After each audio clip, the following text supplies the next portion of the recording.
Tayo na para sa kalinisan, kaligtasan at kahandaan ng ating mga paaralan.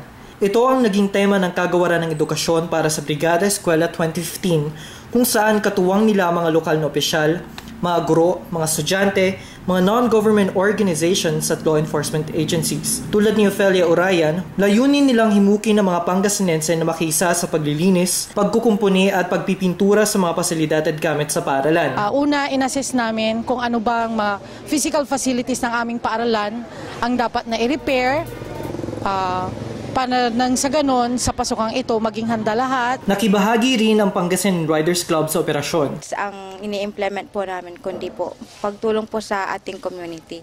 Lalo na po kung parang brigada eskwela po, ganyan. O kaya po sa ibang place po na pwede po namin matulungan. Louie de la Vega, Pangasinan Watch.